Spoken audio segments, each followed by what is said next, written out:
안녕하십니까, 정재일입니다. 전날 뉴욕 증시는 부채한도 협상에 대한 부분들, 여전히 좀 불확실한 그런 부분들이 좀 남아있는 그런 상황들이죠. 그러면서 3대 지수는 하락으로 좀 마무리가 된 그런 모습들입니다.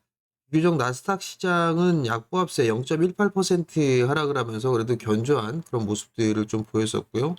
필라델피아 반도체 지수의 하락도 약보합세로 좀 마무리가 됐습니다. 상대적으로 다우 지수가 1%가 좀 밀리면서 하락폭이 좀 제법 큰 그런 모습들을 좀 보였었고요. 한국 야간 선물 시장은 0.05%로 하락을 하면서 마무리가 좀 됐습니다. 여전히 경기 둔화에 대한 우려들도 얘기가 나오고 있고요. 부채 한도 협상이 두 번째도 실패를 했다라는 그런 소식들이 좀 전해졌죠. 그러면서 불확실한 그런 부분들이 여전히 좀 존재를 하고 있는 그런 상황들입니다. 한국 시장, 특히나 이 증시에서는 이 불확실성에 대한 부분들이 증시엔 좀 제일 안 좋은 그런 상황들이죠. 외부적으로는 부채 한도에 대한 부분들, 이 부분들이 발목을 좀 잡고 있는 그런 상황들이고요. 그리고 내부적으로 좀 봤을 때는 수급적인 이 수급 부재가 가장 큰 영향을 좀 미치고 있다라고 좀 보셔야 될 것 같아요. 외국인 쪽과 기관 쪽의 수급뿐만이 아니라 CFD 계좌의 전수조사 이런 부분들로 인해서 매기가 일단 매수세가 상당히 좀 약화됐다라는 거, 이 부분들이 시장에 있어서는 부담 요인으로 좀 다가온다라고 좀 보셔야 될 것 같습니다.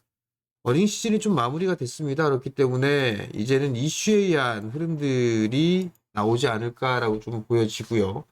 이슈라든가 테마, 뭐 이러한 흐름들이 시장을 돌려가는 그런 모습들을 좀 보이지 않을까라고 좀 보여지고, 어제도 미국 시장이 IT 쪽 섹터들이 좀 강한 그런 모습들이 좀 나타났었어요. 그렇기 때문에 오늘도 삼성전자와 SK 하이닉스 이 두 종목을 좀 필두로 해서 지수를 좀 방어를 해주는 그런 모습들을 좀 보이지 않을까라고 좀 보여지고요. 스몰캡 종목군들보다는 대형주 쪽에 있어서의 흐름들이 그나마 좀 안정적인 그런 모습들을 좀 보여주고 있다라는 점, 이 부분들이 시장에 있어서는 그나마 긍정적으로 좀 봐도 좋지 않을까라고 좀 보여집니다. 최근 들어서 이제 어닝 시즌이 좀 마무리가 됐습니다. 그러면서 실적주들이 좀 차익 매물이 쏟아지는 그런 모습들이 좀 전개가 되고 있는 그런 상황들이거든요. 그렇기 때문에 이 실적주들 1분기에 실적이 좀 양호했던 기업들이 2분기에도 실적이 좀 괜찮을 것으로 전망들을 좀 많이 하고 있는 그런 상황들이에요.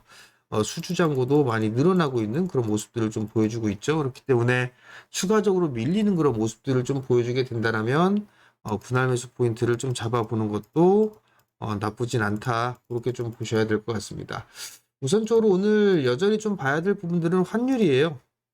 환율도 지금 보게 된다라면 정고점짜리대 돌파 시도가 좀 나와주고 있는 그런 상황들인데, 환율이 1350원짜리대를 넘어서는 그런 모습들이 좀 나타나게 된다라면 조금 시장은 불안 요인 이 부분들이 좀 커진다라고 좀 봐야 될 것 같아요. 그렇기 때문에 환율을 좀 지속적으로 좀 체크를 해주는 그런 전략이 좀 필요하지 않나라고 좀 보여지고요.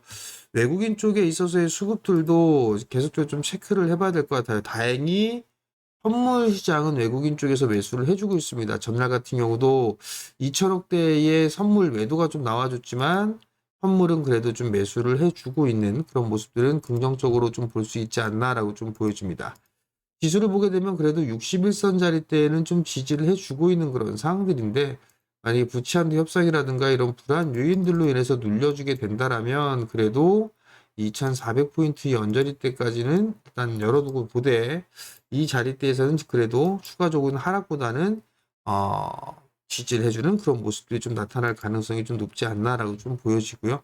코스닥 시장도 이제 2차 전지 쪽이 반등이 좀 나와주는 그런 모습들이었었어요. 그러면 결국은 뭐 요 언저리대에서는 좀 지지를 할 수 있지 않을까라고 좀 보여지는데, 부채 한도에 대한 부분들이 좀 나오게 된다라면 이 800포인트 자리대를 좀 한번 내줄 수도 있는 그런 시장의 흐름들이 좀 나올 수도 있습니다. 그렇기 때문에 무리하지 않는 전략이 좀 더 좋지 않나라고 좀 보여지고, 오늘 그래도 관심 있게 좀 볼만한 섹터는 여전히 뭐 IT 쪽 섹터로 일단 볼 수 있지 않을까라고 좀 보여지거든요. IT 쪽 섹터와 그다음에 SOC에 대한 종목군들, 뭐 전력 쪽이라든가 아니면 기계 뭐 이런 쪽의 종목군들이 좀 나름대로 괜찮지 않을까라고 좀 보여지고요.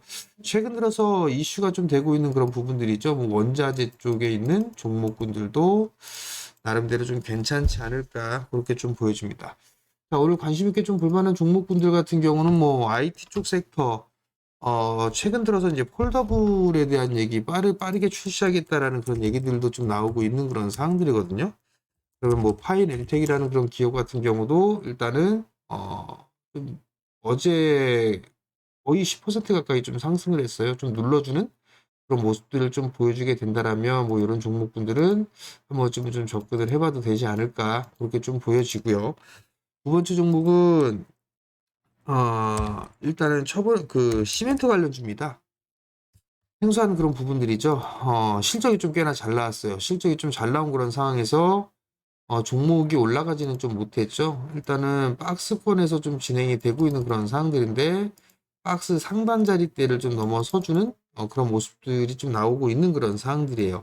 거래량이 좀 아쉬운 그런 상황들이지만 일단 거래량이 오늘 좀 동반해서 늘어나게 주게 된다라면 아시아 시멘트 같은 경우도 추가적으로 좀 상승할 수 있지 않을까 그렇게 좀 보여지고요. 밸류는 뭐 여전히 싸죠. 뭐 산업재 쪽 섹터들 굴뚝주들 싸니까 실적이 나오진 않았는데 일단 1분기 실적이 좀 상당히 괜찮게 나와주는 그런 모습들을 좀 보였었어요. 작년 1분기 때 같은 경우를 좀 보게 된다면 37억 원의 영업이익에 당기순 적자를 기록해주는 그런 모습들을 좀 보였었는데 올해 1분기의 실적을 좀 보게 된다면 올해 1분기의 실적은 2,650억에 영업이익 158억 그다음에 당기 순이익이라든가 이런 부분들을 좀 보더라도 50억 정도 뭐 이렇게 좀 나와주는 그런 모습이었어요. 예상치를 좀 상회하는 적자를 좀 예상을 했었죠. 근데 적자를 예상한 게 작년에 적자 나왔었죠. 근데 흑자로 좀 돌아섰고 영업이익 자체도 상당히 좀 큰 폭의 성장을 했던 그런 모습들을 좀 보여주고 있습니다. 그렇다면 시멘트주들도 일단은 순환매의 흐름으로 좀 나올 수 있지 않나 그렇게 좀 예상이 되기 때문에 이런 종목군들은 뭐 수익관적으로 좀 봐도 괜찮지 않을까 그렇게 좀 말씀을 드리도록 하겠습니다. 자, 매일 영상을 좀 올려드리고 있습니다. 그렇기 때문에 여러분들 구독 신청 해주시면 좋을 것 같고요. 그 다음에 알림 설정 해놓게 되면 제 영상은 매일 올려드리니까 알림이 뜨겠죠? 그리고 확인하시면 될 것 같고 영상을 보시면 좋아요도 한 번씩 눌러주시면 감사하겠습니다. 오늘도 성공 투자하시고요. 저는 내일 다시 찾아뵙도록 하겠습니다. 마치겠습니다.